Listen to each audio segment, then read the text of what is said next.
মার্কিন president Donald Trump স্পষ্টভাবে জানিয়েছেন যে ইরান যুক্তরাষ্ট্রের সাথে সংঘাত থামানোর মতো চুক্তির পরিস্থিতিতে নেই।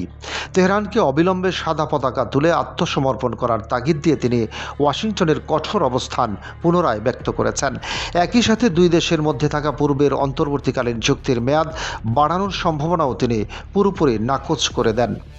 ওভাল অফিসে সাংবাদিকদের মুখোমুখি হয়ে তিনি বলেন, ইরান এমন কোনো চুক্তি করবে না যা যুক্তরাষ্ট্রের জন্য প্রয়োজন রয়েছে। তিনি জোর দিয়ে বলেন, যুক্তরাষ্ট্রের মূল লক্ষ্য হলো ইরান যেন কোনো অবস্থাতেই পারমাণবিক শক্তি বা অস্ত্র অর্জন করতে না পারে। জুন মাসে সই হওয়া সামরিক অভিযান বন্ধের দ্বিপক্ষীয় সমঝোতা চুক্তির নির্ধারিত সময়সীমা পূরণ হওয়ার দিনেই তিনি এ মন্তব্য করেন।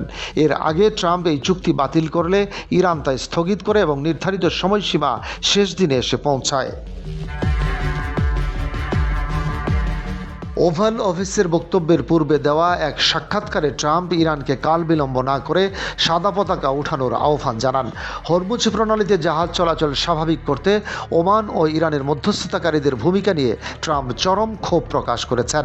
তিনি কঠোর হুঁশিয়ারি দিয়ে জানান, ওমান যদি এই পথে কোনো বাধা হয়ে দাঁড়ায় তবে সেখানে ভয়াবহ বোমাবর্ষণ করা হবে।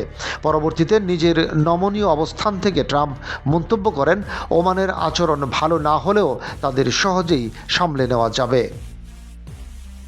গুরুত্বপূর্ণ এই নৌপথ অবরুদ্ধ থাকায় বিশ্বজুড়ে জ্বালানি তেলের দাম আশঙ্কাজনকভাবে বেড়ে গিয়ে চরম অস্থিরতা তৈরি করেছে। সামনে মার্কিন যুক্তরাষ্ট্রের অভ্যন্তরীণ গুরুত্বপূর্ণ নির্বাচন থাকলেও ট্রাম্প দাবি করেন রাজনীতি তার নীতিকে প্রভাবিত করছে না। সামাজিক যোগাযোগ মাধ্যমে দেওয়া এক বার্তায় তিনি যুদ্ধ চালানোর মূল উদ্দেশ্য হিসেবে পরমাণু অস্ত্র রোধের বিষয়টি তুলে ধরেন। সব মিলিয়ে মধ্যপ্রাচ্যের এই উত্তপ্ত পরিস্থিতিতে ওয়াশিংটন তাদের কঠোর অবস্থান থেকে পিছু না হটার স্পষ্ট বার্তা ছড়িয়ে দিয়েছে। ডেস্ক রিপোর্ট, বাংলাবাজার পত্রিকা।